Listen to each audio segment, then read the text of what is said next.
అంచేత సత్వగుణ ప్రధానులు ఎవరో పరీక్ష చేయడానికి మీలో ఎవరో ఒకరు వెళ్ళండి అన్నారు. అందరూ కలిపి భృగు మహర్షిని ఆయన అయితే బాగుంటుంది అన్నారు.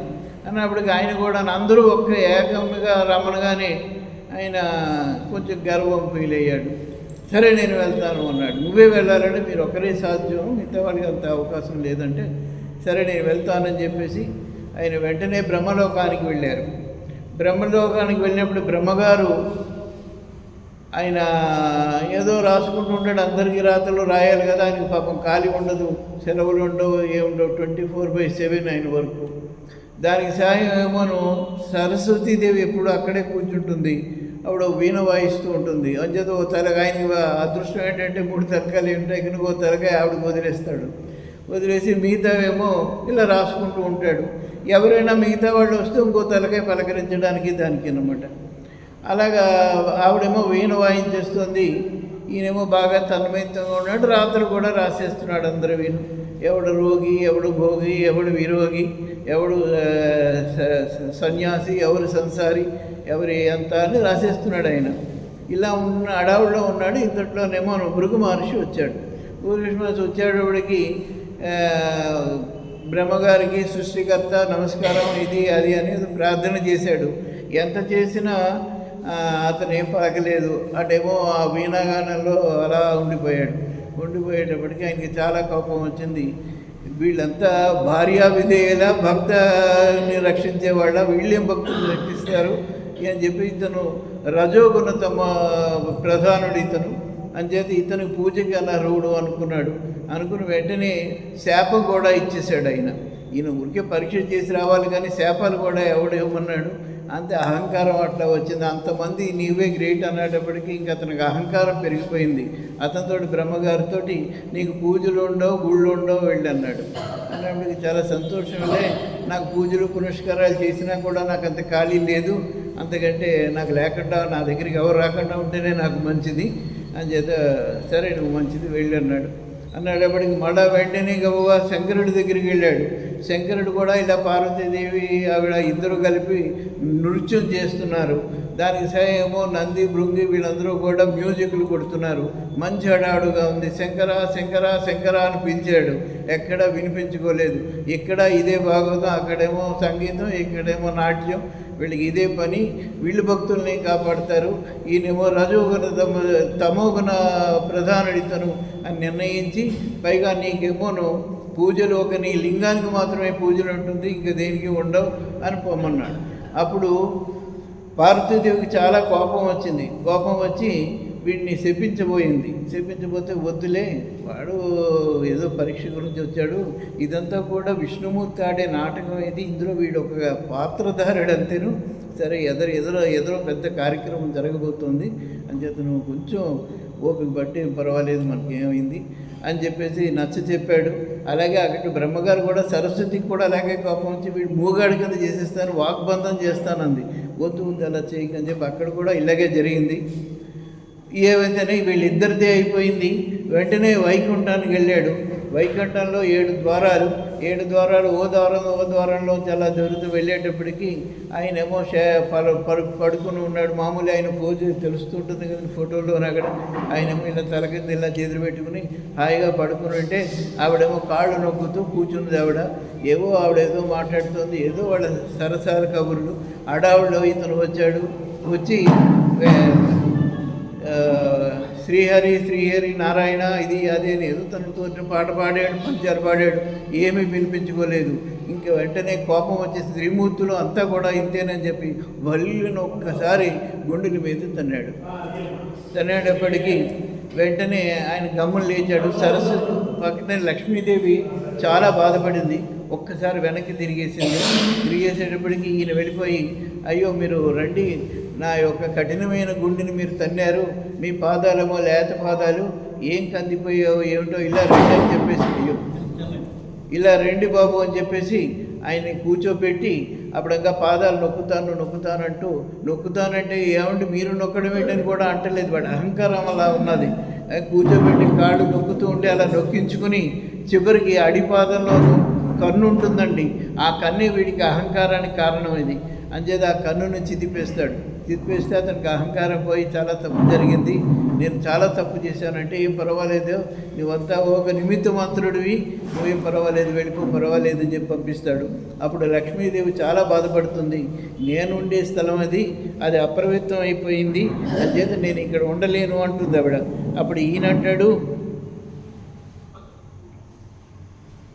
లక్ష్మి నువ్వు ఒక చిన్న విషయం చూడాలి, దైవం మంత్రాధీనం, మంత్రాలకి దైవం ఎవరైనా లొంగవలసిందే, వీళ్ళందరికీ మేమంతా లొంగడం పిలవగానే రావడం కారణం ఏంటంటే మంత్రం యొక్క బలం అది. అంచేత మంత్రం దైవాధీనం, మంత్రం బ్రాహ్మణాధీనం, బ్రాహ్మణో మమ దేవత, నేను బ్రాహ్మణుని అలా వేదాలు చదువుకున్నటువంటి మహనీయులందరినీ కూడా పూజిస్తుంటాను. అంచేత అతను పెట్టడం వల్ల నష్టమేం లేదమ్మా, నా మాట విను అనేది నచ్చ చెప్తూ ఉన్నా కూడా ఆవిడ వినిపించుకోలేదు. ఈ నిరాదరణ భరించలేను స్వామి, కలుషితంబైన నా నెలవైన కౌస్తుభంబు దీక్ష కొంటిని ఆత్మ పరీక్ష కొరకు పోవుచుంటిని వైకుంఠంబు వీడి అని చెప్పేసి ఆవిడ చాలా కోపంగా విసవిసాలు నడుచుకుంటూ వెళ్ళిపోయిందండి వైకుంఠాన్ని వదిలి. తర్వాత ఆమె వెళ్ళడం కొల్లాపూర్ వెళ్ళిపోయింది. ఆవిడ వెళ్ళిపోయిన వెంటనే కాసేపట్లో ఊరికే అలా అందేమో అనుకున్నాడు, కానీ వెళ్ళిపోయింది. అంచేత అప్పుడు లక్ష్మి లేకుండా వైకుంఠంలో నేను ఉండలేనని చెప్పేసి ఈయన కూడా స్వామివారు కూడా లక్ష్మీదేవిని వెతుక్కుంటూ భూలోకానికి వచ్చేసి వెంకటాచలానికి వచ్చారు. వెంకటాచలం వచ్చి అక్కడ స్వామి ఇప్పుడు పుష్కరిణి ఉన్న చోటే ఓ చింత చెట్టు అది ఉండేది, అంతా అడవి, అదంతా ఇవన్నీ కొండలు, ఈ గుళ్ళు అవేం లేవు. అక్కడ పుష్కరిణి మాత్రం అప్పుడు ఉండేది, దాని పక్కనే చింత చెట్టు. ఆ చింత చెట్టు దగ్గర ఒక పెద్ద పొద ఉంది, పెద్ద పొట్టు ఉంది. ఆ పొట్టు వెనక నుంచి ఖాళీగా ఉంది, ముందంతా పొట్ట, వెనక ఖాళీగా ఉంది, పైన ఓపెన్ ఉంది. ఈ వెనక నుంచి వచ్చి ఆ పొట్టలో దాచుకుని కూర్చున్నాడు అతను శ్రీనివాసుడు. అలా ఉంటుండగా 3-4 రోజులు అయిపోయింది, ఆయనకు ఆహారం లేదు. అప్పుడు బ్రహ్మగారు శివుడు చూశారు, అయ్యో అతనికి అక్కడ ఉండిపోయాడు 4 రోజులు, ఏం చేస్తాడో తర్వాత ఏమిటో తెలీదు, సరే ముందు పాలు కావాలి కదా, పాలు సంగతి చూద్దామని చెప్పేసి బ్రహ్మగారు ఆవు, శంకరుడు దూడ, సరస్వతీదేవి కూడా ఒక గోపాలికలాగా గోపాలులాగా ఆవులు తోలుకుని ఆవిడ దాకా వచ్చి మొత్తం అక్కడికి వస్తారు. ఇదంతా కూడా ఒక రాజు, చోళరాజు గారి ఆశ్రమంలో ఉన్న ఇదంతా ఆధీనంలో ఉంది. ఆ ఆవుని దూడని చోళరాజు గారికి అప్పచెప్పేసేసి వాళ్ళు వెళ్ళిపోతారు. అప్పుడు వెళ్ళడానికి సరస్వతిదే వెళ్ళిపోయింది. వీళ్ళిద్దరూ బ్రహ్మ శివుడు కూడా ఆవు దూడల్లాగా చోళరాజు గారి యొక్క ఆవుల మందులో కలిశారు. అక్కడి నుంచి రోజు కూడా గోపాలుడికి వనానికి ఆవులను వదులుతుంటే ఈ ఆవు వెళ్ళి ఆ పుట్టలో పాలు వదులుతూ ఉండడం, ఈ మన శ్రీనివాసులు తాగుతూ ఉండడం, అలా కొన్నాళ్ళు నడిచింది. తర్వాత చోళరాజు గారికి అనుమానం వచ్చింది, కొత్త ఆవు కొన్నాం, మనం చూసాం చాలా పాలు ఇచ్చేది, అసలు పాలు ఇవ్వట్లేదు, ఏమైందని చెప్పేసి వాడినేమో నువ్వు ఏం చేస్తున్నావు, సెల్ చూస్తూ కూర్చుంటున్నావా, ఏం చేస్తున్నావు, కాపలా కాయట్లేదు అని చెప్పి అంచేత కొట్టాడు, ఆయన్ని కొట్టించేశాడు. దాంతో వీడికి చాలా కోపం వచ్చింది, అనవసరంగా దెబ్బలు తిన్నా, నా తప్పేం లేదు, అసలు ఈ ఆవు ఏం చేస్తుందో చూద్దాం అని చెప్పేసి అతను ఆవుని పరీక్ష చేసుకుంటూ వెనక్కి వెళ్ళేటప్పటికీ ఈ ఆవు మామూలుగా వీడు చూస్తున్నట్టు తెలియదు దానికి, మామూలుగా వెళ్ళిపోయి అక్కడ పాలు ఇవ్వబోతోంది. శ్రీనివాసులు తాగుతున్నారు. ఇంతట్లో వీడి పక్కనే గొడ్డలు ఉంది. ఇచ్చేతటి ఈ వరకు పొలం, అప్పుడు మామూలుగా అయితే కర్ర ఉండేది, అక్కడ అడవి కదా, కొంచెం అప్పుడప్పుడు ఖాళీ చేసుకోవడానికి, నడవడానికి దానికి పొదలవి ఉంటాయి కదా అని చెప్పి గొడ్డలే ఉంటుంది వాడి దగ్గర. ఆ గొడ్డలే తిప్పి సరిగ్గా ఆవు మీద వేయిపోయాడు. ఆవు మీద వేయగానే అప్పుడు స్వామికి తెలుసుంటే ఆవును అనవసరంగా చంపేస్తున్నాడు అనుకుని ఆయనే లేచి నించుంటాడు. సరిగ్గా నెత్తికి తగులుతుంది, బడబడా రక్తం కారుతుంది. అతన్ని ఏమో చూసి చేపిస్తాడు. అలా కళ్ళు చేసి చూడగానే వాడు స్పృహ వచ్చి పడిపోతాడు. పడిపోయిన తర్వాత లేచి ఏడుస్తాడు. తర్వాత ఏడిస్తే ఏం పర్వాలేదు, మీ గొడవాళ్ళకి నేను ఇస్తాను, తర్వాత నేను ఇక్కడ వెంకటేశ్వర స్వామిగా వెలుస్తాను, చాలామంది పూజలు చేస్తారు, మొదటి పూజ మీకే ఇస్తున్నాను నేను అని చెప్పి అతను కూడా రక్షించి అని కటాక్షించాడు. ఆ తర్వాత చోళరాజు వచ్చి ఏం జరిగిందని చూశాడు. ఈ రక్తం అది చూసి కంగారు పడితే నువ్వు పిశాచివ్వమని చెప్పి శపించాడు చోళరాజుని. వాడు మళ్ళీ ఏడ్చే స్వామి మళ్ళా కనికరించి నాకు పద్మావతితో వివాహం అవుతుంది, అయిన వెంటనే మళ్ళా నీకు తగ్గిపోయి నువ్వు మామూలు మనిషి అవుతావు, రాజు అవుతావు అని చెప్పి కూడా ఆయనకి శాప విమోచనం చెప్తారు. ఆ తర్వాత అక్కడి నుంచి మెల్లిగా బయటికి వస్తుంది. ఇంతట్లో వకులాదేవి ఆవిడేమోను ఎప్పటి నుంచో శ్రీనివాసుడు రావాలి అని చెప్పి ఆవిడ కళలోనే వస్తున్నాడు విష్ణుమూర్తి. అలా రాగానే శ్రీనివాసుడు కనపడతారు. శ్రీనివాసుడు కనపడితే ఆ దెబ్బ ఇట్నాయన ఏంటని చెప్పేసి ఆవిడ మాతృహృదయంతో అప్పటి నుంచి అతను తీసుకుని వెళ్ళి కట్లు కట్టించి కొన్నాళ్ళ పాటు ఆవిడే ఇంట్లోనే ఉంచింది. తర్వాత మెల్లిగా అక్కడ గోపాల వీళ్ళు పోయేవాళ్ళు పిల్లలు వాళ్ళు ఉంటారు, ముని పిల్లలు ఉంటారు, వాళ్ళతో వీళ్ళతో ఆడుకుంటూ అక్కడ వకులమాత దగ్గరే ఒక తల్లి కొడుకులాగా వాడు కలిసిపోతూ అలా ఉంటారు. కొన్నాళ్ళు అయిన తర్వాత ఈయన ఒకసారి వేటకి వెళ్తానమ్మా అని చెప్పేసి వెళ్తాడు. వెళ్ళగానే ఆ వేటలో వెళ్తుండగా ఒక ఏనుగు ఒకటి కనపడింది. ఆ ఏనుగును తరుముకుంటూ వెళ్తుంటే అక్కడ ఆకాశరాజు గారు, వీళ్ళేమో ఉన్నది వెంకటాచలం పైన, కింద ఆకాశరాజు గారి యొక్క ఒక వనం ఉంది. అందులోనేమోను పద్మావతి, ఆకాశరాజు గారి కూతురు పద్మావతి, ఆ పద్మావతి చెరిగళ్ళతో ఆడుకుంటూ ఉంటున్నది. ఆ టైం అక్కడికి వెళ్ళిపోయింది ఏనుగు. వెళ్ళి అక్కడి నుంచి ఎక్కడికి పోయిందో తెలియదు, మాయమైపోయింది. ఈయనేమో ఆ పద్మావతిని చూశాడు. మొదటి చూపులోనే లవ్ ఎట్ ఫస్ట్ సైట్, చూడగానే చాలా ఆనందపడ్డాడు, ఇచ్చాడు. ఈ వరకు వీళ్ళిద్దరూ తెలిసిన వాళ్ళే కదా, ఆ విధంగాను. అలాగే ఆవిడ కూడా ఇతన్ని చూడలేదు ఇంకాను. వాళ్ళు దాగుడు మూతలు ఆడుతున్నారు. చెలికత్తులంతా కూడా ఈవిడికి కళ్ళకి గంతలు కట్టి వదిలేశారు. ఆవిడ పట్టుకోవాలి ఎవరు పట్టుకుంటే వాళ్ళు అవుట్ అవుతారనమాట. చెలికత్తులంతా దాంగున్నారు. ఈయనేమోను కొంచెం దగ్గరికి వెళ్ళి నించుకున్న వీడిని డైరెక్ట్గా కౌగలించుకుని అప్పుడు కళ్ళు తెరిస్తే మగాడయ్యాడు. అయినప్పుడు ఒక్కసారి కళ్ళు కలిసాయి ఆవిడకి. కలిసి ఎవరు నువ్వు అన్నప్పటికీ నేను పైన వెంకటాచలంలో ఉంటాను, నన్ను శ్రీనివాసుడు అంటారు అన్నప్పటికి ఇంతట్లోనేమోను ఆ చెలికత్తులు వచ్చి ఏంటి అసలు ఇక్కడ రాకూడదు, ఆడవాళ్ళు అంతా ఇది రాజుగారి ఉద్యానవనం, ఇందులో ఆడవాళ్ళు ఆ పిల్లలు ఆడుకునేది, నువ్వు ఎలా వచ్చావు అని చెప్పేసేసి నువ్వు వచ్చేసేయమ్మా అని చెప్పి పద్మావతి రాకపోతుంటే చెలికత్తులు ఆవిడ చేపట్టి లాగేసి తీసుకెళ్ళిపోయి ఆయనేమో రాళ్ళు వేసి కొట్టేసి నువ్వు వెళ్ళి ఇక్కడి నుంచి, ఆయన వెళ్ళపోతే రాళ్ళు వేసి కొట్టేస్తే మొత్తం ఆయన వెళ్ళిపోయాడు. పద్మావతి ఇదేమో ఇంటికి వెళ్ళిపోయింది. ఇంకా అక్కడి నుంచి ఇద్దరికీ విరహమే. అటు పద్మావతీదేవి అతను చూసి ఏం చక్కటి మనోహరం, ఎంత అందంగా ఉన్నాడు అని చెప్పేసి ఆవిడ, అలాగే ఈయన కూడా అంతే పద్మావతిని యొక్క రూపురేఖలు చూసుకుంటూ ఈయన ఇద్దరు కూడా ప్రేమ వ్యవహారంలో పడ్డారు, విరహ బాధపడుతున్నారు. 3-4 రోజులైంది. ఇటేమో వకులాదేవి, నాన్న ఏంటి మాట్లాడవు, ఇదేంటి ఏం జరిగింది అని చెప్పి అడుగుతూనే ఉంది. మాట్లాడు చెప్పడు అంటూ, అన్నం తిండు, నీళ్లు తాగడు, పడుకోడు, ఏవేవో మాట్లాడుకుంటుంటున్నాడు.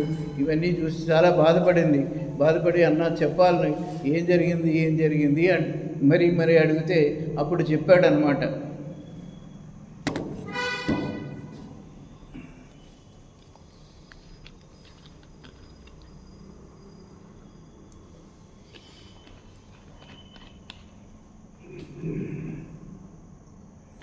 అమ్మా, నువ్వు చాలా కష్టపడుతున్నావు కదమ్మా, నీకు ఎవరైనా సాయం ఉంటే బాగుంటుంది, ఇంకో అమ్మాయిని ఎవరైనా తీసుకొస్తే బాగుంటుంది అని అనుకుంటున్నాను అంటాడు. ప్రేమించేవాడి పద్ధతి ఇలాగే ఉంటుంది. అమ్మ దగ్గరికి వెళ్ళి నీకు కోడలు వస్తే బాగుంటుంది అంటాడు. వాడు పెళ్లి కావాలని అడగడు. అలాగే నీకు ఎవరైనా సాయం ఉంటే బాగుంటుంది, పెద్దదాని అయిపోయావు, ఏం పని చేసుకుంటున్నావు అని. సరే, ఇప్పుడు నిన్నే ఎక్కడో అక్కడ దొరికావు నువ్వు, నాకు మళ్ళీ ఇంకో అమ్మాయిని ఎక్కడ వెతుక్కొనరా అంది ఆవిడ. అది నువ్వు వెతుక్కోకలేదమ్మా, అంటే కూతుర్లా కాదు, కోడలుగా నేను ఒక అమ్మాయిని ప్రేమించానమ్మా, అమ్మాయిని తీసుకొస్తాను నీ కోడలుగాను, నీకు సాయంగా ఉంటుంది అని.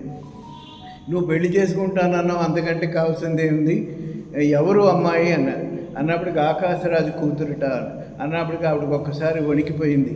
అయ్యి బాబు ఏంటమ్మా, రాజులు ఆకాశరాజు అంటే చక్రవర్తి, అతను చాలా డబ్బు సంపద ఉన్నవాళ్ళు, ఆ అమ్మాయి ఇక్కడ నీతోటి ఎక్కడ రాగలదు, ఇక్కడ ఎలా ఉండగలదు, వద్దు నాన్న, మంచిది కాదు, ఈ ప్రేమ దోమ అవన్నీ వద్దు, ఇక్కడ మునీశ్వరులు ఉన్నారు, వాళ్ళ పిల్లలు ఉన్నారు, చక్కగా సంప్రదాయంగా ఉంటారు, ఎవరినో అన్న చూసి నేను చూస్తానమ్మా, అంతేగాని ఈ ప్రేమ దేమ వద్దు, నా మాట విను అని చెప్పేసి ఆవిడ తెగ చెప్పింది. చెప్పినా వినటలేదు. వినకపోతే నా మాట విను అని చెప్పేసి చెప్తోందనమాట. ఆడదానిపై ప్రేమ అన్నదొక పెద్ద రోగమనుకో,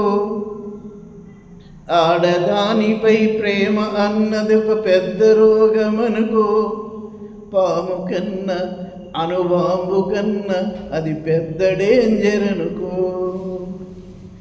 నీకు కావాలంటే చెప్తాను, ఎంతోమంది దీని గురించి పాడైపోయారు, ఈ ప్రేమలు గొడవలు అడవాళ్ళు.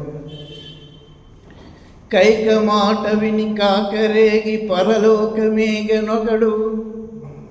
ఎప్పుడో కైకకి దాని మీద ప్రేమతో మోహంతో ఒక వరం ఇచ్చాడు, తర్వాత ప్రాణాల మీద తెచ్చుకున్నాడు దశరథుడు. కైక మాట విని కాకరేగి పరలోకమేగనొకడు, అంబ దెబ్బ తిని పంబరేగి ఉదకంబు దాగెనొకడు. ఇంద్రదేవునికి ఇంటి వలన ఒళ్ళంత చెడినదపుడు, తార వలన మన పూర్ణచందునకు తాట లేచెనప్పుడు. అప్సరస చెడిపింది మహర్షిని, చిత్రాంగి బలివెళ్ళే సారంగుని. ఇలా ఎన్ని కథలైనా అలాగే ఉన్నాయి. అలాగే అర్జునుడికి ఊరవసి అలాగే అడిగింది. అదేమో నువ్వు అర్జునుడు అన్నాడు, మా నాన్నగారికి నువ్వు ప్రియురాలివి, నాకు తల్లి అవుతావు అని చెప్పి ఎలా కుదరదు, అభివరుసలు మాకు ఉంటాయి, నీకు ఉండవు, నన్ను వదిలేయి అన్నాడు. అంటే ఆవిడంది, నీకు అన్న భార్య వదిన నీకేమైంది, తల్లి కదా, దాంతో కాపురం చేసిన వాడు నేను నాయన తల్లి ఎలా అవుతాను, తాలి ఎరగని తల్లి నేనెట్లునయ్యా, తాలి ఎరగని నేను నీకు తల్లి ఎలా అవుతాను అని చేత బాబాయ్ వరుసలు నా దగ్గర ఏం పేలకు అని చెప్పి ఆవిడ అలాగే అంది. అని చేత ఎందుకు వచ్చిన గొడవ, ఈ ప్రేమ గోమ ఇవన్నీను అని చెప్పాడు. చెప్పింది ఆవిడ.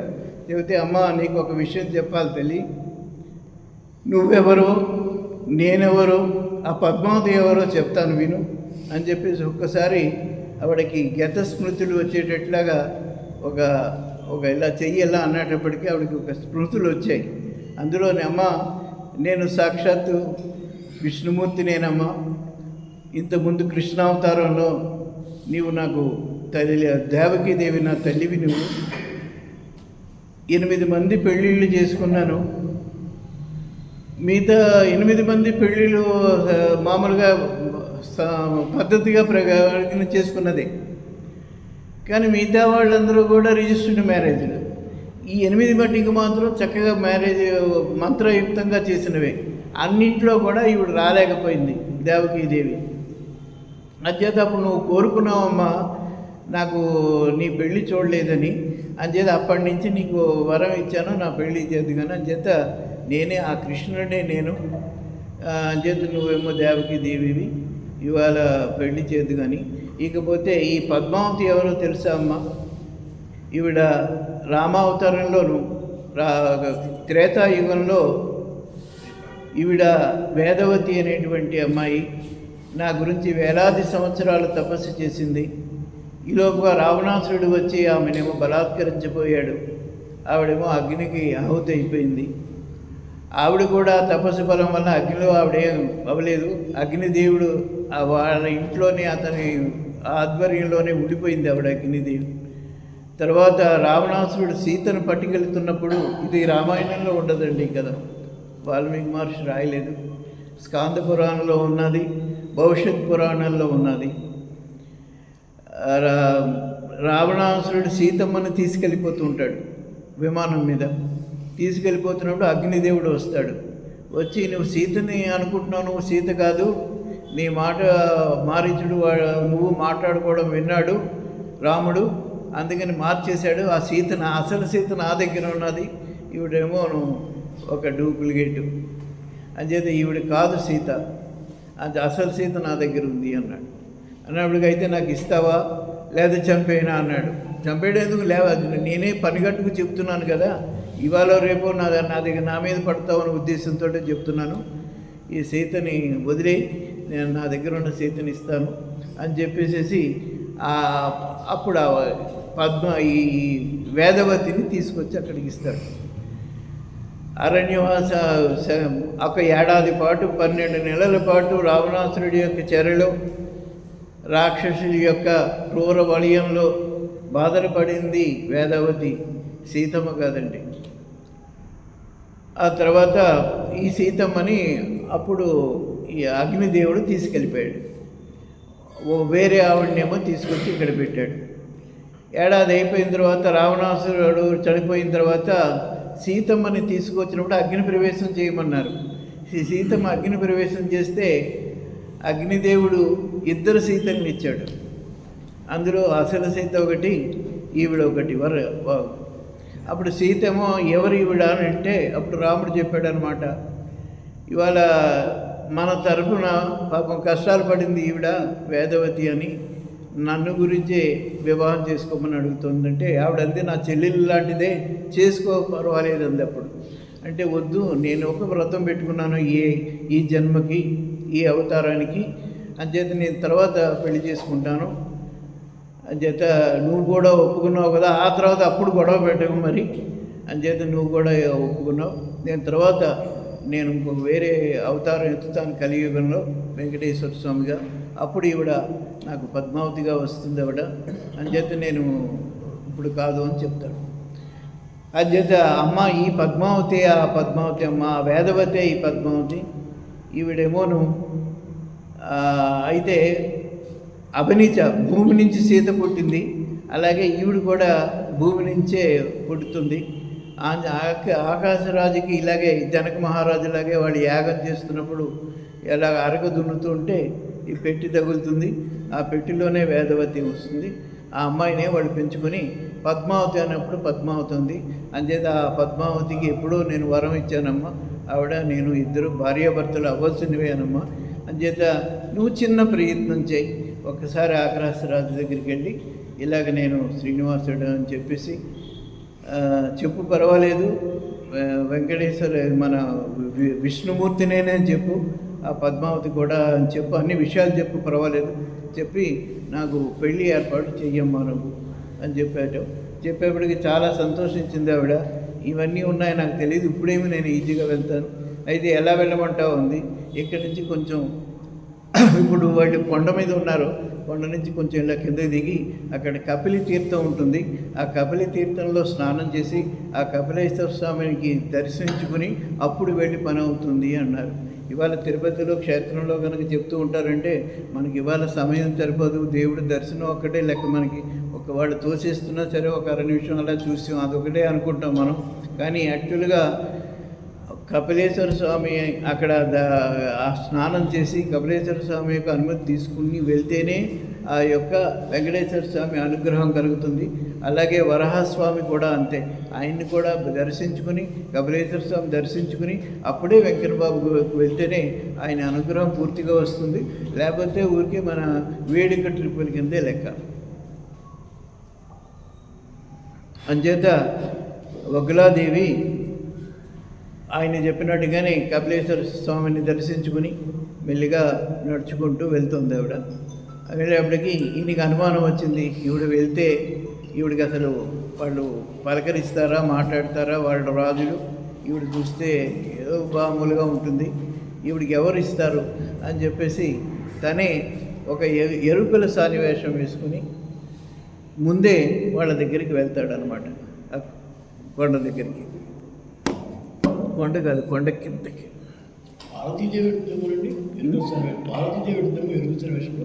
వెంకటేశ్వర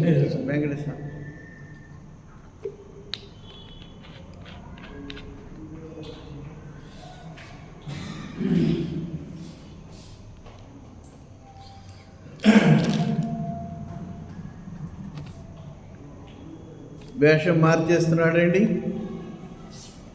గళ్ళకోక కట్టుకొని గళ్ళరవుగా తొడుగుకొని ముఖమంతా పసుపు రాసి సూర్యుడంతా బొట్టు పెట్టి ఒరగాను కొప్పు పెట్టి సోదోయమ్మ సోది సోది చెబుతానమ్మ సోది అంటూ ఆకాశరాజు యొక్క అంతఃపురానికి దగ్గరలో ఆవిడ తిరుగుతోంది, పచ్చాడుతోంది.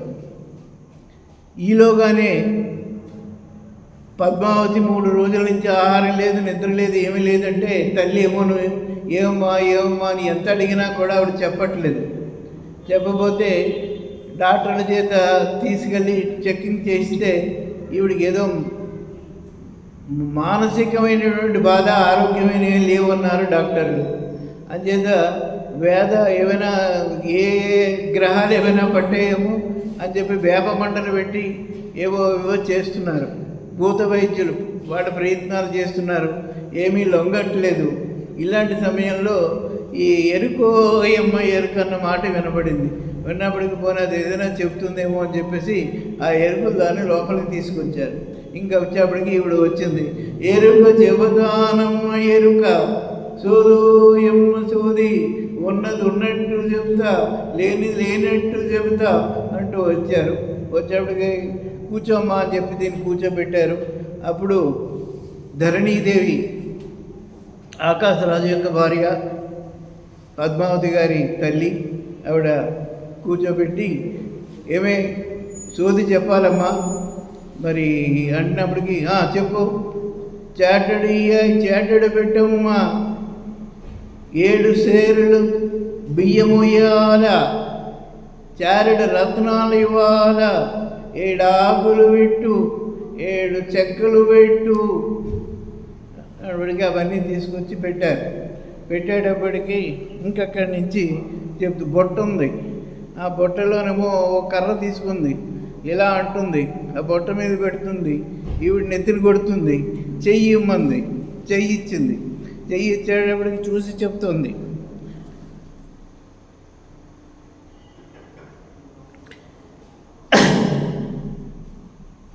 కంచిలో కామాక్షి పలుకు, మధుర మీనాక్షి పలుకు, బెజవాడ దుర్గమ్మ పలుకు, మంచి వాకీయవే తల్లి, వాకీయవే బ్రహ్మయ్య రాణి, వాకీయవే. చెయ్యి చూసింది, అరచేత శుభలేఖ అగుపించినాది, శుభగడియలు అగుపించినాయి. నమ్మవే నా మాట, నమ్మవే అవ్వ. తోరణాలు కడతారు, వీరణాలు కొడతారు. తొందరలోనే తోరణాలు కడతారు, వీరణాలు కొడతారు.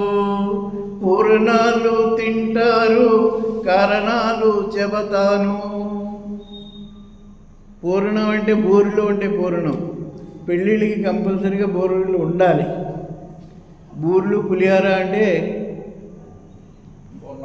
పూర్ణం బూరెలు అనమాట. తర్వాత దాని పసుపు కుంకుమల కింద లెక్క పెడతారు. పులిహారను బూరెలు ఇవి 2 తప్పనిసరిగా ఉండాలి. తర్వాత వీరణం అంటే ఓ పక్కన ఇలా ఇలా ఇలా పొడుగుంటూ ఒక పక్కన ఇలా అంటాడు, ఓ పక్కన ఇలా కొడుతుంటాడు. ఆ వీరణం కూడా పెళ్ళిళ్ళకి శుభం. ఇది ఇవాళ దాని సంగతి తెలీదు, అప్పుడు మర్చిపోయి ఉంటారు. అది చాలా కష్టం, అందరూలో కొట్టలేరు. ఇంజనీర్ ఒకటి ఇలా కొడుతుంటే అది అలాగే వస్తుంది. అది చెయ్యి ఓ చేత్తో ఇలాగ, ఓ చేత్తో అలా కొట్టడం చాలా కష్టం. ఇలా చెప్పింది. చెప్పేటప్పటికి ఓ అమ్మ నీకు బంగారు పెట్ట ఉన్నదే, పెట్టంటే నీ పీలుగా పెట్టంటే పెట్టేయాలి. పెట్టంటే ఆడపిల్లమ్మ, పుంజంటే మగపిల్లాడు. నీకు బంగారం లాంటి పెట్ట ఉన్నది, అది నీకు పుట్టలేదు. మట్టిలో దొరికినది, మాణిక్యంగా వెలుగుతున్నది. దానికి నలత వచ్చింది 4 రోజుల నుంచి, అందుకే వచ్చానమ్మా. సరే బాగుంది. అయితే ఏంటంట, రోగమేం కాదు తల్లి, ప్రేమలో పట్టింది నీ పిట్ట. ఓ ప్రేమలో పడిందా? ఎవరే అల్లుడెవరే? అల్లుడు కూడా నీకెందుకే, ఆ పిల్లని ఇలా పంపు. సరే పిల్లని తీసుకురామే, పద్మావతిని పిలవండి, విజయ ఇలా సరే పద్మావతిని పిలవండి అన్నారు. అది వచ్చి సిగ్గుపడుతూ అక్కడ కూర్చుంది. కూర్చున్నప్పటికి అప్పుడు దీనికి చెప్పు అన్నారు.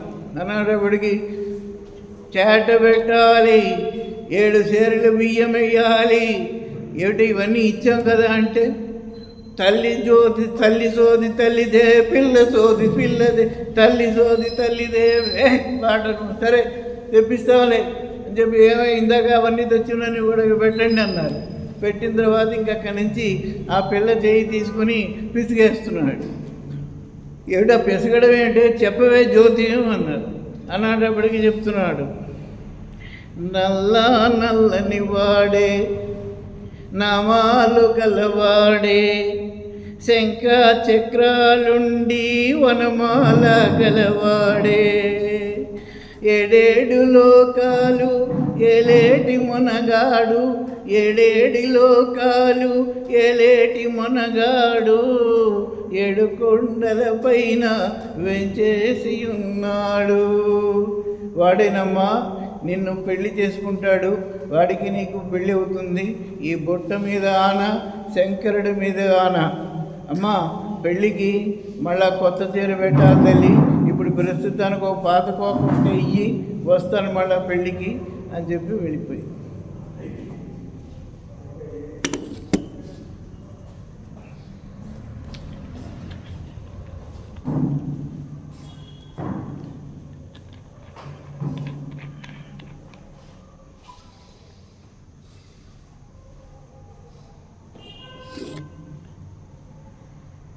రాజుగారికి అన్ని విషయాలు చెప్పింది.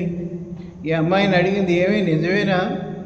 అదేదో చెప్పేస్తుంది. నిజమేనా అంటే, నిజమేనమ్మా, చాలా బాగుంటాడమ్మా, పద్మనయనాల వాడు, నల్లటివాడు, నీలమేఘశ్యాముడు, చాలా అందగాడమ్మా, నేనే అతన్నే పెళ్లి చేసుకుందాం అనుకోండి. పోనీ పేరు ఊరు ఏమైనా అడిగావా? పేరేమో శ్రీనివాసుడు, వెంకటాచలంలో ఉంటాడని చెప్పాడమ్మా అన్నప్పటికీ, సరే నాన్నగారితో చెబుదాం. ఎలాగమ్మా, అంత లేనివాడు ఏమో, మనమేమో ఇలా ఉన్నాం, ఇస్తాడా లేదా, ఈమె చూస్తే అలాగే చెప్తోంది. సరే చూద్దాం అని చెప్పి నాన్నగారికి చెప్దామని చెప్పి ఆకాశరాజు దగ్గరికి వెళ్ళి ఇలా జరిగింది, సూర్యమ్మ వచ్చి ఇలా చెప్పింది, ఈ పిల్ల కూడా అదే అంటోంది అని చెప్పి ఇదండి విషయాలంటే, సరే చూద్దాం అనుకున్నాడు. ఇంతట్లో ఒకలాంబ వచ్చేసింది. వచ్చేటప్పటికి అయ్యగారు ఇలా జరిగిందన్నప్పటికీ, రామ్మ కూర్చో, నీ గురించి అన్నీ చెప్పారు, మీ అబ్బాయి ఏంటంటే ఇలాగ చెప్పేటప్పటికీ తర్వాత మా అబ్బాయి చెప్పాడు, తనేమో వెంకటేశ్వరుడట, మీ అమ్మాయి ఏమో వేదవతి నివేదిట, అని చేత వాళ్ళిద్దరికి పెళ్లి చేద్దాం, మన పెద్దరికం నిలబెట్టుకుందాం, ఈ మాట నమ్మాలి మరి మీరు అన్నప్పటికీ వాళ్ళ యొక్క గురువు గారు ఉన్నారు వశిష్ఠులు, ఆ వశిష్ఠుని పిలిచి, ఏమంటే వీళ్ళు ఏమిటో ఇట్లా అంటున్నారు, ఏమిటంటారు, ఇవన్నీ బాగానే ఉందా, ఏమిటి గొడవ అన్నప్పటికీ, లేదండి వీళ్ళు చెప్పిందంతా నిజమేను, ఇతను శ్రీనివాసుడు సాక్షాత్తు ఆదినారాయణుడు, ఈ అమ్మాయి కూడా వేదవతి, వీళ్ళిద్దరికీ వివాహం చేసి నీ యొక్క జన్మ ధన్యం చేసుకో అని చెప్పేసి వశిష్ఠ మహర్షి కూడా చెప్పేటప్పటికి, అమ్మ మీ అబ్బాయి నక్షత్రం ఏంటమ్మా అన్నప్పటికీ శ్రవణ నక్షత్రం అని చెప్పింది ఆవిడ. ఈ అమ్మాయి జాతకం ఎంత, ఈ అమ్మాయి నక్షత్రం ఏమిటన్నారు, మృగశిర అన్నప్పటికీ ఒక్కసారి ఆగిపోయాడు. ఆగిపోయి ఏం చేద్దంటే, మృగశిరలో నువ్వు 4 పాదాలు, 2 పాదాలు వృషభ రాశిలో ఉంటుంది, మిగతా 2 పాదాలు మిథున రాశిలో ఉంటుంది. వృషభ రాశి అయితే బాగా మ్యాచింగ్ అయినట్టే, సూపర్ మ్యాచింగ్. అదే మిథున రాశిలో కనుక పడిందంటే షష్టాష్టమాలు ఉంటాయి, అంచేత అది కుదరదు. నేను ఇందులో మామూలుగా దాంట్లోనే ఇలాగే ఉంది, ఒకటి నక్షత్రమే ఉందంతే, నక్షత్రం ఉంది, సూపర్ అన్నాడు. సూపర్ ఎలా అయిందని చూస్తే మొదటి 2 పాదాలు అయితే సూపరే, 3-4 పాదాలు అయితే మాత్రం మ్యాచ్లు అవ్వవు, షష్టాష్టమాలు అవుతాయి. ఆ పాటు కొంచెం జ్యోతిష్యం అవుతుంది కనుక చూసుకున్నాను. అయితే మొత్తానికి చెప్తేనే వశిష్ఠుల వారు ఏమన్నారంటే, చాలా మంచి జాతకం, చాలా బాగుంది, వివాహ గడియలు బాగున్నాయి, అంచేత మేము చేయిద్దామని చెప్పి ఆయన కూడా అన్నప్పటికీ ఈవిడితోటేమో, అమ్మ నువ్వు వెళ్ళిపో, మేము ఈలోపుగా నువ్వు శుభలేఖలు అవి రాసి పంపిస్తాం అప్పుడు వద్దురు కానీ అని చెప్పాడు. అన్నప్పటికీ సరే ఆవిడ చాలా సంతోషంగా వెళ్ళింది. తర్వాత శుభలేఖలు రాస్తున్నారండి. ముందు శుభలేఖల కంటే ఇన్విటేషన్ పంపిస్తారు. అల్లుడు గారికి మేము ఒప్పుకున్నాం, అంచేత నువ్వు వివాహానికి రావాల్సిందని చెప్పేసి. స్వస్తి స్త్రీ మహానీయ శేషగిరివాసాయి శ్రీ శ్రీనివాసతే పురుషోత్తమ రాబోవు విశాఖ శుద్ధ దశమి సోమవారం రాత్రి 13 గడియలకు ఉత్తర పల్గుని నక్షత్రయుక్త ధనుర్లగ్నమందు నా కుమార్తె చిరంజీవి పద్మావతిని కళ్యాణ విధిగా స్వీకరించి యథాశక్తి మేము అమరించు సత్కారములు స్వీకరించి ముక్కోటి దేవతలతో వచ్చి మా సత్కారాలు స్వీకరించి సంతుష్టులవై మమ్మల్ని ఆనందింపజేయ కోరుతున్నాము. ఇట్లు భవదీయులు నా ఆకాశరాజు నారాయణపురం భూలోకం. ఇలా రాశారు. రాసిన తర్వాత సరే ఇక్కడ వాళ్ళ ప్రయత్నం వాళ్ళది, వీళ్ళ ప్రయత్నం వీళ్ళది. ఈలోపుగానేమోను ముహూర్తం పెట్టుకునే ముందు మనం ఏం చేస్తాం, లగ్న పత్రిక కొంటే కూడా ముందు ఒక విఘ్నేశ్వరుడికి ముడుపు కట్టుకుంటారు.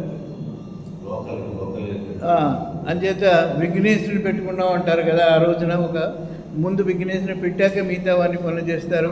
ఆ రోజున ముత్తైదువులు పిలిచారు, పసుపు కుంకుమలు ఇచ్చారు. వాళ్ళకేమో వాయినాలు ఇచ్చి విఘ్నేశ్వరుడు పెట్టుకొని ఒక సేరుంబావు బియ్యం పశువు విఘ్నేశ్వరుడు చేసి అక్కడ విఘ్నేశ్వర పూజ చేసుకుని మళ్ళా పెళ్ళి అయిన తర్వాత శుభకార్యం అయిన తర్వాత గుండ్రాలు పోస్తామని మొక్కుకుని అన్నీ తయారు చేసుకున్నారు. తయారు చేసుకుని శుభలేఖలు తయారు చేశారు. శుభలేఖలు తెరిచి వీళ్ళు రాజుగారు కనుక ఈయన తరపులు వీళ్ళు ఇచ్చుకుంటున్నారు. ఈటేమో శ్రీనివాసుడు తల్లి ఉంది, ఏమో అందరినీ పిలవాలి. మరి ఎలాగా అంటే గరుడిని పిలిచారు. గరుడిని పిలిచి ఈయన కూడా శుభలేఖలు రాసుకున్నారు. శుభలేఖలు రాసుకుని గరుత్మంతుడిని నువ్వు బ్రహ్మ గారి దగ్గరికి వెళ్ళు, అలాగే శంకరుడి దగ్గరికి వెళ్ళు, అలాగే ఇంద్రుడి దగ్గరికి వెళ్ళు. మిగతా వాడికి ఇంద్రుడిని ఈ శుభలేఖలు ఒక 100 శుభలేఖలు అక్కడ పడాయి, అందరికీ ఇచ్చేయమని చెప్పు. అలాగే ఎవరి దగ్గర కొంచెం ఎక్కువ శుభలేఖలు ఇచ్చేసి మొత్తం 3 రకాలు చూసేసుకుని నువ్వు తొందరగా రావాలి, సమయం కూడా ఎక్కువ లేదు అనుకున్నారు. అంతమంది వచ్చారు. బ్రహ్మగారు వీళ్ళందరూ అన్నారు, ఇప్పుడు మనం వెళ్ళిపోతాం డైరెక్ట్గా ఆకాశరాజు దిగి అన్నాడు. అదేమో ద్వాదశి రోజున పెళ్ళి, ఏకాదశి దశమి రోజున మనం వెళ్ళిపోదాం అక్కడికి అన్నారు. బ్రహ్మగారు అన్నారు, అలా సబబు కాదు, ఇప్పుడు కలియుగంలో చేస్తారు, కానీ ఇప్పుడు మగ పెళ్లివారు స్నాతకం ఇంట్లోనే చేసుకోవాలి, ఇక్కడ ఉన్న కొంతమందికి భోజనాలు పెట్టాలి, ఆ తర్వాత ఆడపల్లి వారి దగ్గరికి వెళ్ళాలి. అంతేగాని ఇప్పుడు మన వాళ్ళు అదే చేస్తున్నారు అనుకోండి, ఆ ఆడపల్లి వారి దగ్గరికి వెళ్ళిపోతారు వీళ్ళు కూడా ఒకే కళ్యాణ మండపంలోకి. అలా చేయకూడదు. స్నాతకం అన్నాక మగపెళ్లివారు వాళ్ళు తోచినందుకు కొంతమందిని 10 మందిని పిలుచుకుని చక్కగా భోజనం పెట్టి చేసుకోవాలి అని చెప్పి, కాశీ యాత్ర అవన్నీ ఉంటాయి, అంచేత అలా చేసుకోవాలి అన్నారు. అనేటప్పటికీ సరే అయితే చేసేయండి అన్నారు. 3 మంది దేవతలు అందరూ వచ్చేసేపటికి అగ్నిదేవుడిని పిలిచి వీళ్ళందరికీ వంటలు పెట్టి వండించేయి అన్నాడు. ఉన్నప్పటికీ ఆయన వచ్చి ఏం వండించనాయండి, వేడి నీళ్ళు కాచి ఇవ్వగలుగుతాను అంతే, అంతకంటే నేను అగ్నిదేవుడు, అక్కడేమో సరస్సు ఉంది కనుక అందరికీ వేడి నీళ్ళు కాల్చి ఇవ్వగలుగుతాను, ఉప్పు లేదు పప్పు లేదు, ఎట్లాగిది అన్నాడు. అనేటప్పటికీ అంతేకాకుండా సరే అని చెప్పేసి లిస్టు రాశారు, ఏం కావాలి ఏంటని చెప్పేసి. 7 వారాల నగలు అమ్మకి పెళ్లి కూతురికి కొనాలి, అత్తగారికి కొనాలి, బహుమతులకి కొనాలి, తర్వాత వచ్చిన వాళ్ళందరికీ కూడా కనీసం పట్టుచాలు కాకపోయినా మామూలు ఏమైనా విలస చీరలైనా పెట్టాలి. ఇవన్నీ లిస్టులు రాశారు. లిస్టులు రాసేప్పటికి ఎంత అవుతుందో లెక్క పెట్టమన్నారు. లెక్క పెట్టమంటే $14 లక్షల 14 లక్షల మొహరీలు అయ్యాయి. అప్పుడు రాములు వారి ముద్రతో ఉండేటువంటి బంగారు నాణ్యాలు చలామణిలో ఉండేవి. అప్పుడు 14 లక్షలు కావాలి అన్నారు. ఇంత డబ్బు ఎక్కడి నుంచి వస్తుంది, మన దగ్గర పైసలు లేదు అన్నారు. అన్నప్పటికీ కుబేరుని అడిగితే బెటర్ అన్నారు. కుబేరుడి దగ్గరికి వెళ్ళారు. కుబేరుడి దగ్గరికి ఆయన రమ్మందాం అన్నారు. వద్దు, మనం అప్పు పుచ్చుకునేవాడు, మనం అప్పు ఇచ్చేవాడు వాడు, అంచేత మనం వాడి దగ్గరికి వెళ్ళడం బాగుంటుందని చెప్పేసి బ్రహ్మగారు, విష్ణుమూర్తి, శ్రీనివాసులు కూడా వెళ్ళి కుచేలుని అడిగారు, కుబేరుని అడిగి ఆయనేమో లిస్టు రాసుకున్నాడు. లిస్టు అవునండి 14 లక్షల దాకా అవుతుంది అన్నాడు. అని చెప్పి మాట్లాడు అండు, ఇస్తావా ఇవ్వవా అన్నాడు. ఇవ్వడం నా పని లేండి, ఇస్తాను, కానీ ఇది ఏం ఖాతా, అనామతు ఖాతావా, వచ్చే ఖాతావా, పోయే ఖాతావా, ఎవరిస్తారు దీంట్లో? ఆయనేమో బ్రహ్మగారు ఇస్తాడా, శంకరుడు ఇస్తాడా, నువ్వు ఇస్తావా, ఎప్పుడు ఇస్తావు, వడ్డీ ఏమైనా ఉంటుందా, ఈయన అడుగుతున్నాడు. మనగాడేటప్పటికి ఏమయ్యా, ఇది నిన్నటిదాకా మాకు తెలిసిన వాడివే కదా, ఇవాళ ఏదో భూలోకంలో వచ్చి నేను అడిగితే ఇంతలా చేస్తావంటే దేని పద్ధతి దాందే, పేకాటే బావుమరిది అందుచేత దీనికి దానికే అన్నాడు. సరే ఇస్తానన్నాడు. ఈయన అన్నాడు, నాకు లక్ష్మి ఉంది, ఇవాళ లేదు, ఇప్పుడు ప్రస్తుతానికి లేదు, కానీ లక్ష్మి ఉంది. ఏమైనప్పటికీ కలియుగం చివరి దాకా కూడా నేను ఇక్కడ కొండ మీద ఉంటాను. నాకు భక్తులు చాలామంది ముడుపులు ఇస్తారు, ఆ ముడుపులన్నీ వడ్డీలుగా తీసేసుకో, అసలేమో కలియుగాంతాన మా లక్ష్మి ఉంది ఇస్తుంది, అంచేత అలా చేద్దాం అన్నాడు. అయితే అని చెప్పి లోపలికి వెళ్ళాడు, డబ్బులు తేడు. మరి ఏమయ్యా గమ్ము చెప్పాలి, మాకు సమయం కూడా ఎంతో లేదు అని చెప్తే, మరి బాగానే ఉంది, కానీ వ్యవహారమే కదా, ఒక కాగితం కొంటే బాగుంటుంది, మీరంతా ఒకటే, రేపొద్దున మీరు ముగ్గురు ఒకటే, నేనంటాడు, తర్వాత ఎవరు మాట్లాడరు, నాకు ఏదో గుర్తుగా ఉండాలి కదా, ఒక కాగితం ముక్క రాసి ఇవ్వండి అన్నప్పటికీ కాగితం తీసుకుని బ్రహ్మగారు, నేను చెప్తాను నువ్వు రాసే అన్నాడు. బ్రహ్మగారే ఈయన రాసినట్టుగా రాశాడు. స్వస్తి పలానా సంవత్సరంలో ఆ రోజున ఇంకా దశమి సోమవారం నాడు నేను అనగా శ్రీనివాసులు నా వివాహ ఖర్చుల నిమిత్తం కుబేరుడు వారి దగ్గర పుచ్చుకున్నటువంటి 14 లక్షల మొహరీలు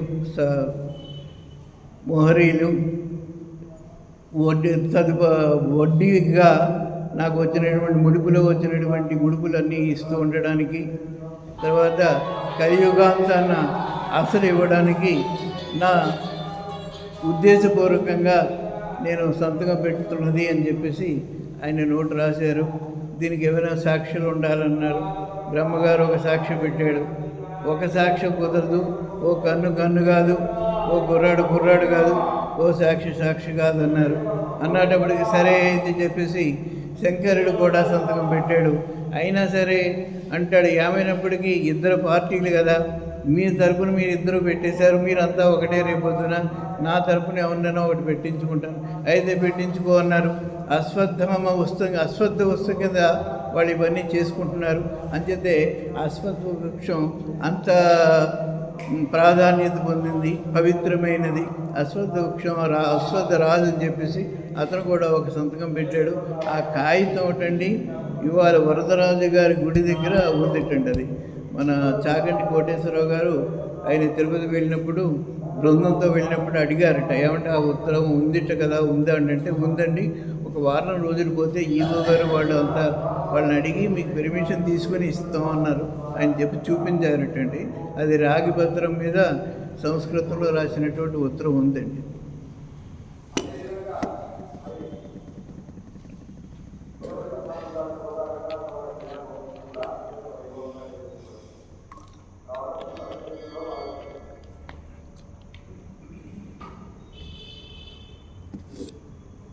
కుబేరుడికి అప్పచెప్పారు. డబ్బు ఇవ్వడమే కాదు, నువ్వే కొంచెం సామాన్లు అవన్నీ కూడా, గిన్నెలు చెంబులు అన్నీ కూడా ఏం వాళ్ళని చేసి అక్కడ పెడితే మా అగ్నిదేవుడు ఆయన వడ్డించి పెడతాడన్నాడు.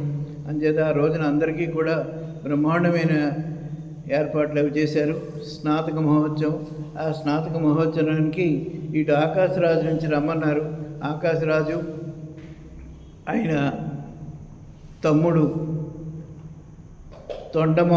తొండమాను అతను, ఆ తర్వాత ఆడవాళ్ళు ఎవరు రాలేదు, వీళ్ళిద్దరూ తర్వాత బావమరిదిలో ఒకతను ఉన్నాడు. ముగ్గురే వెళ్ళకూడదు కనుక వసుధ అని చెప్పి బావమరిది ఉన్నాడు. ముగ్గురే వెళ్ళకనుక ఎవరో ఒకరు వచ్చి మొత్తం నలుగురు కలిపి వచ్చారు. వచ్చిన తర్వాత ఈయనేమో కాశీయాత్రకి గొడుగు పట్టుకుని వెళ్తూ ఉంటే వీళ్ళేమో వద్దు వద్దు వెళ్ళొద్దని చెప్తూ ఉంటారు కదండి. అలా చెప్పారు. ఇంతట్లో ఎవరో ఓకే బాయ్ గుడ్ బాయ్ అన్నారు. వాళ్ళు ఏదో వేళాకోళంగా అనుకుని ఎవరరా అంటుంటే ఏం లేదండి, ఎవరో పిల్లలు ఆకతాయిగా ఉన్నారు, మీరు వెళ్ళకండి కాశీయాత్ర, మా అమ్మాయిని ఇస్తామని చెప్పారు. చెప్పిన తర్వాత అలాగే కాశీయాత్ర అవన్నీ అయింది. అదైన తర్వాత వస్తామండి అన్నారు పెళ్ళికి. ఒక ఏకాదశి ఉదయం అందరూ కలిపి పెళ్ళి ఆకాశరాజు యొక్క రాజధానికి వెళ్ళారు. ఆ రాత్రి 12 గంటల 13 గడియలకి వివాహ మహోత్సవం. అంచేత పొద్దున్నేనేమోను ఇవన్నీ అయ్యాయి. తర్వాత బ్రహ్మగారు అన్నారు, ఇవాళ పెళ్ళి కొడుకు తల్లి బకులాదేవి, తర్వాత నేను శంకరుడు మేమంతా ఉపవాసం ఉంటాం.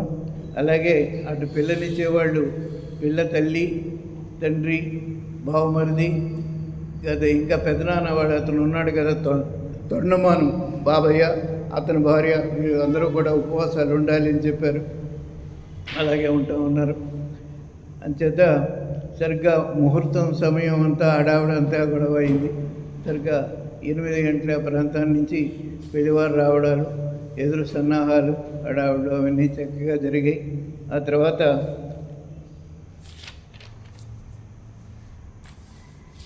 సరిగ్గా ముహూర్తం టైంకి అమ్మవారినేమోను గౌరీ పూజ చేసుకుంటున్నది. గౌరీ పూజలోనేమోను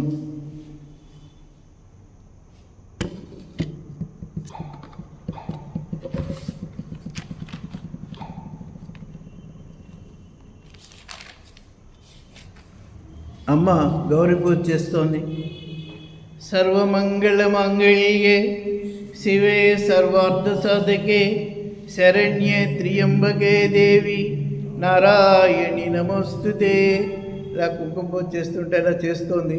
కానీ మనసంతా ఎంతో ఆందోళన.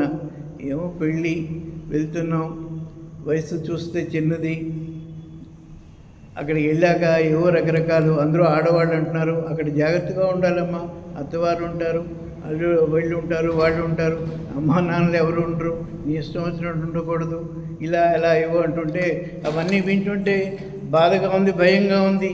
తీపి కలవరమాయ మదిలో నా తోడు నీడ నీవే కదమ్మా తల్లి అని ప్రార్థన చేస్తోంది.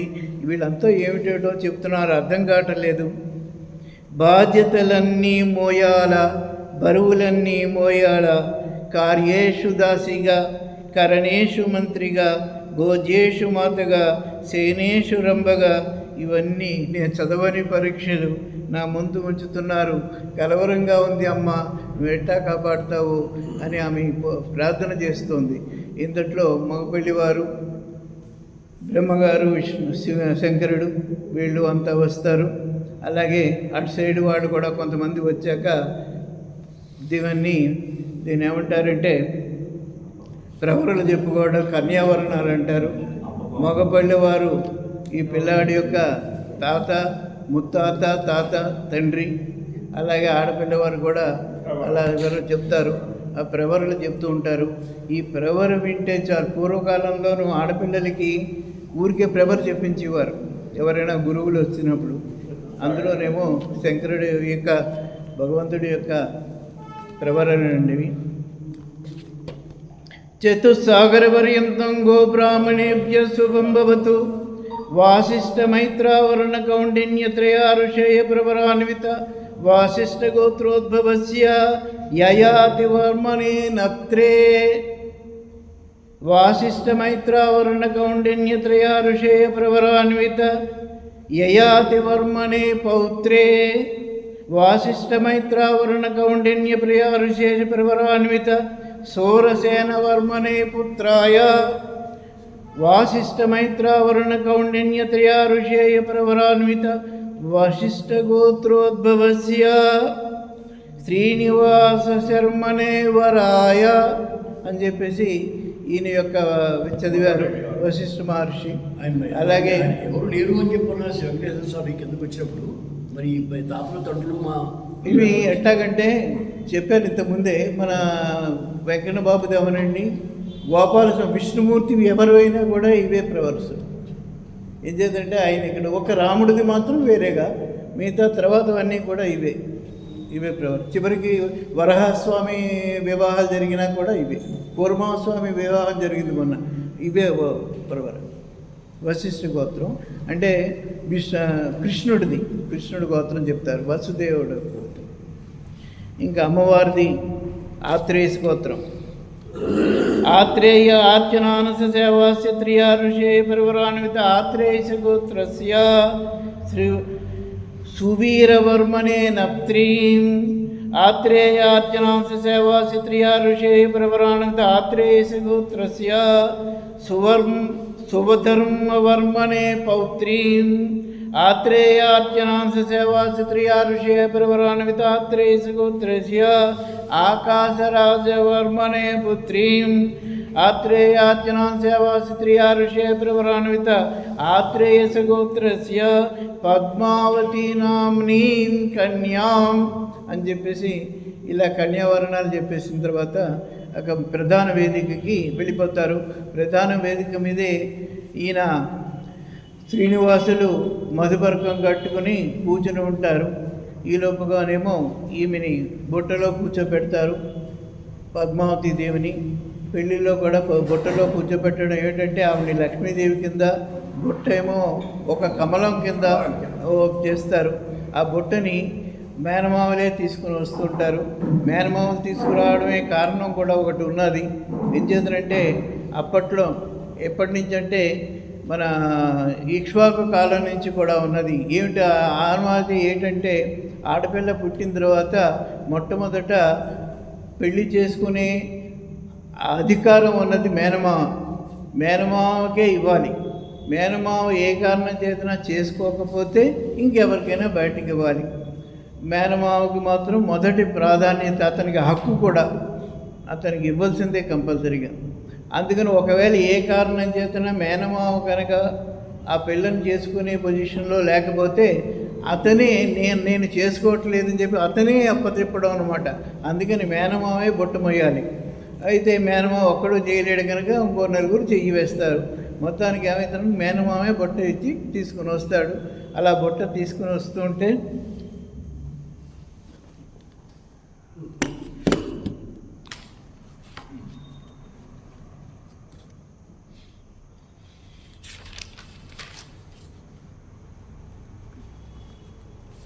మనోజ్ఞమే ఈ మండపము, పరిమళ పుష్పాల రంగుల వలయం, మంగళనాదాలు సుమధురం, ఆత్మబంధువుల అలజడి, జాలువారే సందడిమయం.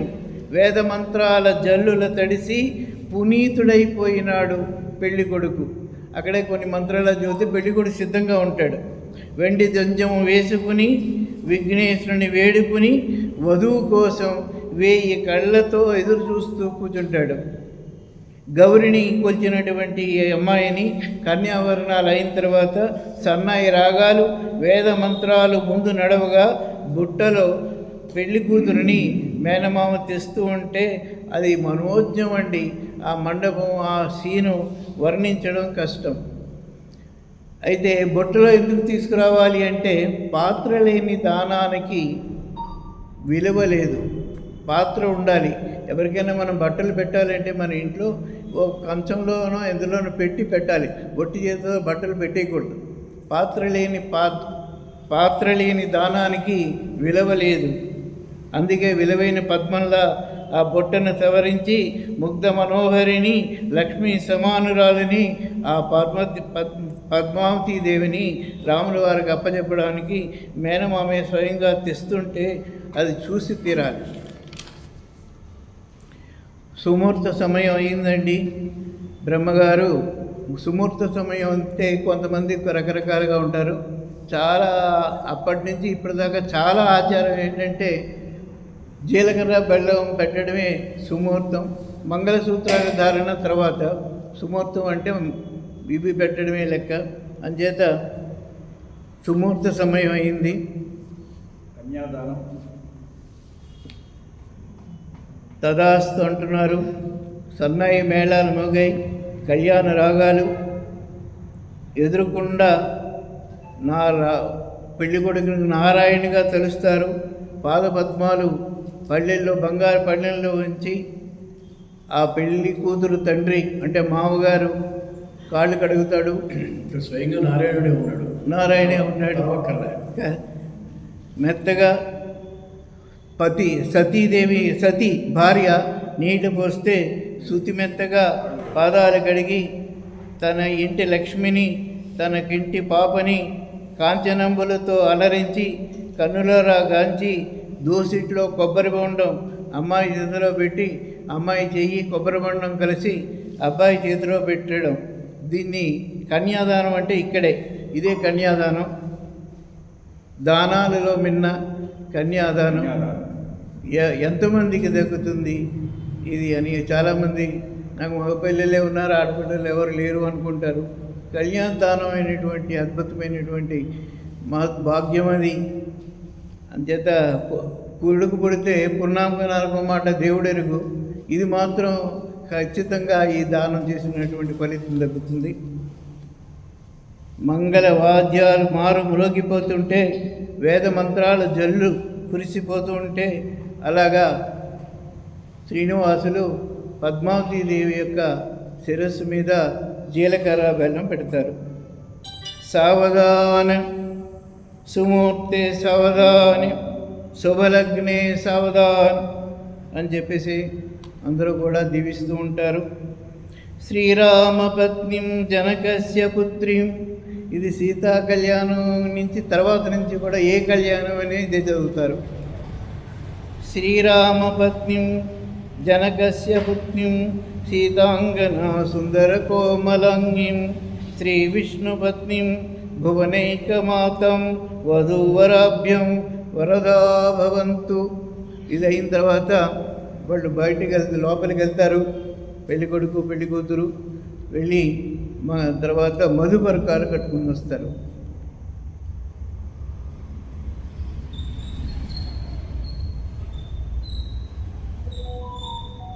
గురువు గారు కట్టిస్తారు పెళ్లి కొడుకుకి. అంచేత అతను తొందరగానే వచ్చేస్తాడు. కొంచెం పెళ్లి కూతురిది ఆలస్యం అవుతుంది. ఈలోపుగా ఇతను కంగారు పడుతూ ఉంటాడు. ఈలోపుగా ఆవిడని తీసుకుని వస్తారు. ఎలా తీసుకొస్తారు? శుభములు వసగే మధుపర్కము కట్టి తల నిండా పూలతో, తలలో తీపి తలపులతో, కళ్యాణ తిలకముతో, కస్తూర చుక్కతో, పసుడు కాంతులు ఈతే పసుపు పారాణితో, బంగారు బొమ్మల ఆ పెళ్లి కూతురు వస్తుంటే వయ్యారంగా తల వంచి రాగా పడతులందరూ కూడా దీపాలు పట్టుకుని ఆవిడ మధ్యలో పెట్టి దీపాలు చుట్టూరా పట్టుకుని వస్తారు. పడతులందరూ దీపాలు పట్టి తలంబ్రాలు పట్టి సీత అమ్మ చుట్టూ చేరి జతకట్టి రాగా ఆ పెళ్లి కూతురు మండపానికి చేరుతుంది. మండపంలో మారుమొరిగిపోతాయి బాజాల సమయాలు. దర్భతో కళ్ళను తుడిచి వెనక్కి వేస్తారు.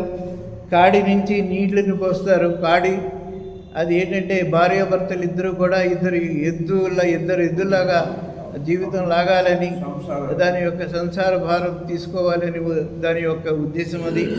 కాడి నుండి నీటిని పోసారు, శుద్ధి చేస్తారు. ముత్తైదువుల మెడలకి ఆ తాళిబొట్టుని అందరినీ తగిలిస్తారు. పెద్దలందరూ ఆశీర్వదిస్తారు. మంగళసూత్రాలు అప్పుడు కడుతూ ఉంటాడు. మాంగళ్యం తంతునానేనా వర్తు జీవన హేతునాం కంటే భద్రామి శుభకే త్వజీవం శరదశ్రత. ఇది మాంగళ్యధారణ ముహూర్త సుముహూర్తో అస్తు. గోవింద. ఒక్కసారి గోవింద గోవింద గోవింద. ఈ విధంగా మా యొక్క వాళ్ళిద్దరికీ వివాహం చక్కగా జరిగిందండి. పెళ్ళి తర్వాత చాలా చక్కటి కార్యం. 4 రోజులు పెళ్ళేమో, పెళ్ళిళ్ళు పేర్లు చెప్పించడాలు, తర్వాత బంతులాట్లు, ఎన్నెన్నో చేశారు. తలంబ్రాలు కార్యక్రమం కూడా జరిగిందండి.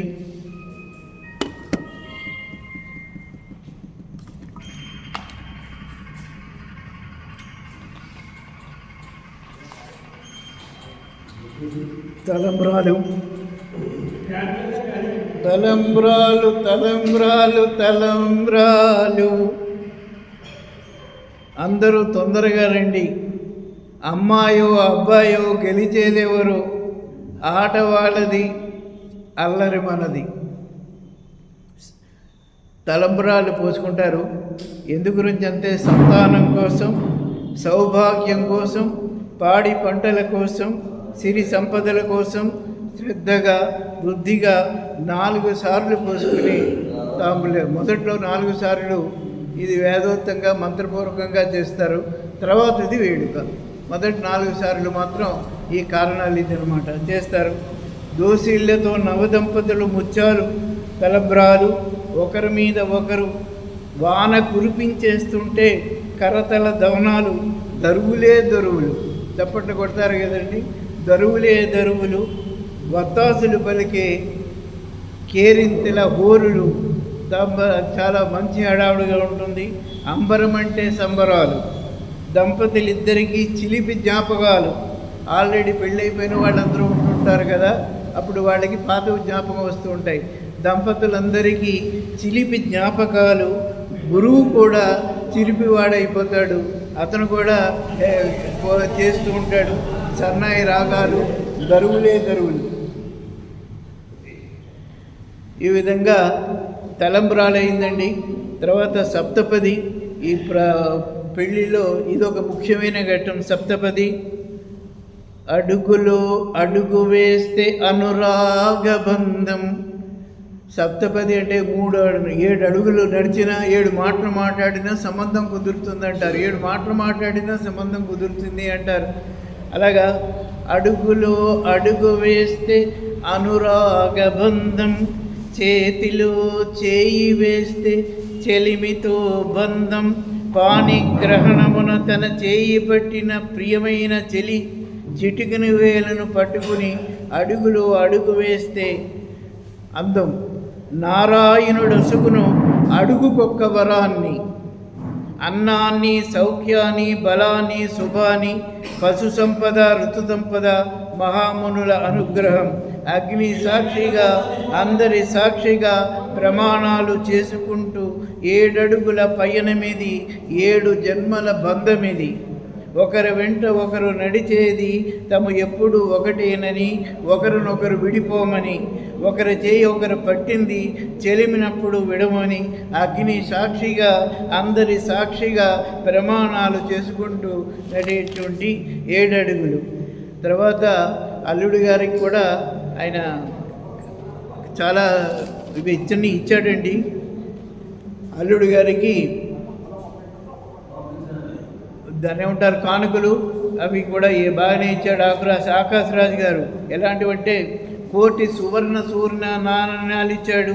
100 తులాల బంగారు కిరీటం. 100 తులాలంటే ఇవాళ తులం 10 గ్రాములు చెప్పను కంటే 1000 గ్రాములండి. 1000 గ్రాముల బంగారు కిరీటం, 1000 గ్రాముల నడుము పట్టి, భుజకీర్తులు, 2 నాగభుజాలు, భుజాలు దాకేటువంటి ముత్యాల సరులు, 32 తులాల నవరత్న ఖచ్చిత కంకణాలు, నాగభూషణాలు, 111 తులాల బరువు గల వజ్రాలు పొదిగిన బంగారు కటి సూత్రము, పాదుకలు, 64 తులాల భోజనం కంచం, చెంబు, పట్టు వస్త్రాలు వగైరా. ఇవన్నీ కూడా అల్లుడి గారికి ఆయన ఇచ్చారు. చక్కగా మ్యారేజ్ ఇలా వివాహం చక్కగా జరిగిందండి. తర్వాత భోజనాలు కూడా చాలా బ్రహ్మాండంగా జరిగాయి.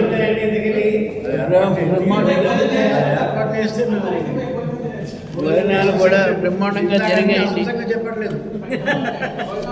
పెళ్లి పూర్తి భోజనాలు కూడా చెప్పలేదు మీరు. మా సత్కారాలు స్వీకరించండి.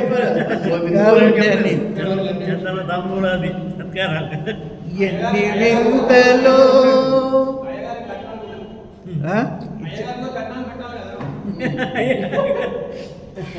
ఎన్ని వింతలో పులకరింతలో అప్పుడే పెళ్ళైన అమ్మాయికి, ఎన్ని వింతలో పులకరింతలో బ్రహ్మముడి వేసుకుని 7 అడుగులు నడిచినప్పుడు, బ్రహ్మముడి వేసుకుని 7 అడుగులు నడిచినప్పుడు అరుంధతిని చూస్తూ మగని వారకంట చూచినప్పుడు. ఇక్కడ కూడా ఈ పెళ్ళిలో కూడా అరుంధతిని చూపించారండి.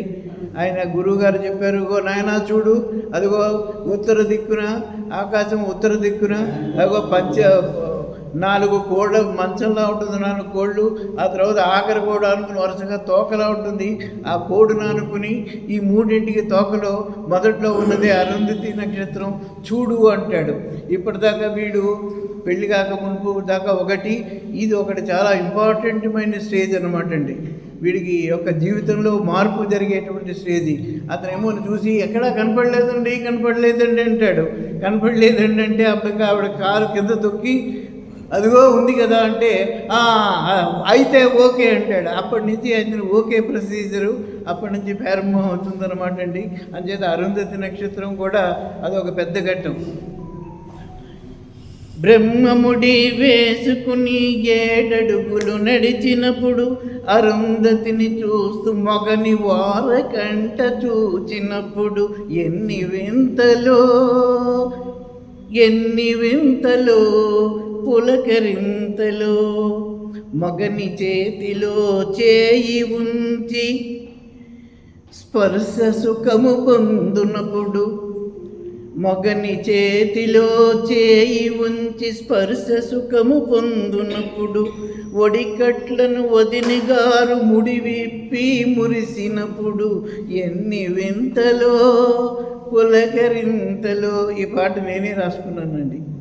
ఎన్ని వింతలో పులకరింతలో పెళ్ళి కూతురా మగని పేరేమని అడిగినప్పుడు, పెళ్ళి కూతురా మగని పేరేమని అడిగినప్పుడు, మగడు తాగిన పాలను అందుకుని తాగినప్పుడు, ఎన్ని వింతలో పులకరింతలో మగబిడ్డ ఆడబిడ్డ ఎవరు వలయునన్నప్పుడు, మగబిడ్డ ఆడబిడ్డ ఎవరు వలయునన్నప్పుడు, బంతులాటలాడినప్పుడు ఒక కంచంలో తిన్నప్పుడు, ఎన్ని వింతలో పులకరింతలో అప్పుడే పెళ్ళైన అమ్మాయికి. అలా ఈ విధంగా అన్ని వేడుకలు చేశారండి. 4 రోజుల వివాహం తర్వాత ఐరావతం అన్నీ కూడా వాహనాలన్నీ వచ్చాయి. ఈ లోపుగానే 14 లక్షల రూపాయలు ఇవ్వడం వలన ఆయనకి ఒక వసతి ఏర్పాట్లన్నీ జరిగాయి. చక్కగా పద్మావతి దేవి శ్రీనివాసుల యొక్క కాపురం అన్నీ చక్కగా జరిగింది. తర్వాత వెంకన్నబాబు అప్పు చేసి పెళ్లి చేసుకున్నాడు కదండి. అంచేత ఆయన చాలా పర్టికులర్గా మీరు ఏమైనా కోరికలు కోరితే ముడుపులు ఇస్తే ముడుపులు పూర్తిగా ఇవ్వాల్సిందే. ఏమైనా చేస్తే ఆయన ముడుపు మోయించుకున్నాడు, ఏదో మొక్కుకున్నాడు, ఆయన అనుకున్నది తీరింది. ఆ మొక్కున్నప్పుడు ఏమన్నాడంటే 1000 రూపాయలు ఇస్తానన్నాడు. సరే అయిన తర్వాత అది 2 ఏళ్ళు పట్టింది. ఈ లోపుగా ఏదో కరోనా ఈ హడావుల్లో ఏవో వచ్చింది.